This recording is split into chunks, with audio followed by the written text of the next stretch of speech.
Même s'ils ne sont pas spécifiques à la région, c'est en Bretagne que les sites mégalithiques sont les plus nombreux. Dolmen et menhirs sont des monuments rescapés de la préhistoire. À Plougastel-Daoulas, dans le Finistère, une équipe de géobiologues, sourciers et passionnés effectue un travail de recensement des dolmens et menhirs sur la commune. Manœuvre peu banale aux abords de la chapelle Saint-Adrien sur la commune de Plougastel-Daoulas. Sourciers et géobiologues sont à pied d'œuvre pour remettre à sa place d'origine un menhir qui avait été déplacé. Le point de positionnement est important. Le menhir est censé être positionné sur 3 croisements d'eau et orienté selon les indications des instruments de mesure des spécialistes. Le point, c'est d'abord la priorité pour nous. Ça, c'est la baguette de coudée qui permet de repérer les réseaux et les courants telluriques.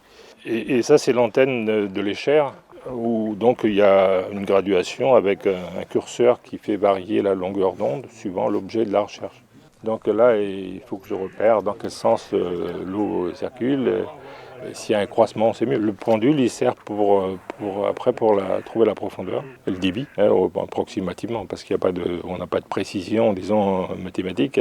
Mais ça permet en général d'avoir une bonne approche au niveau de la profondeur et du débit également.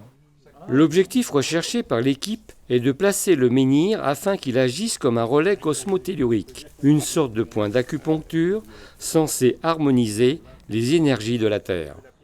Quand il y a des veines d'eau qui se croisent, en général, il y a une cheminée cosmotellurique. C'est ce qui nous permet assez facilement de la repérer parce que notre baguette elle se met à tourner au-dessus. Donc il nous faut la cheminée, il nous faut la polarité de la pierre, donc les autres croisements aussi. Et bon, tout ça, ça nous définit donc en général un taux vibratoire qui est déjà relativement élevé et qui va monter encore plus si la pierre était en place. Avec le temps, des chapelles ou de petits édifices religieux se sont souvent dressés en lieu et place des menhirs. Le remembrement et l'essor de l'urbanisation ne sont pas étrangers à la disparition des mégalithes.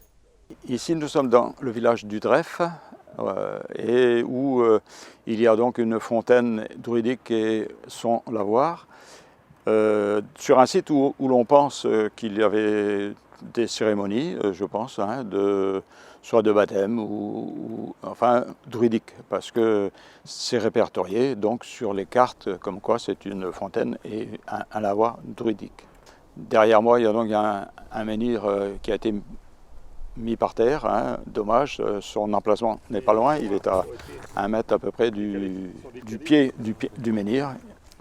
De nombreuses hypothèses sont émises quant à la fonction exacte des mégalithes, fonction qui a probablement d'ailleurs évolué au fil du temps.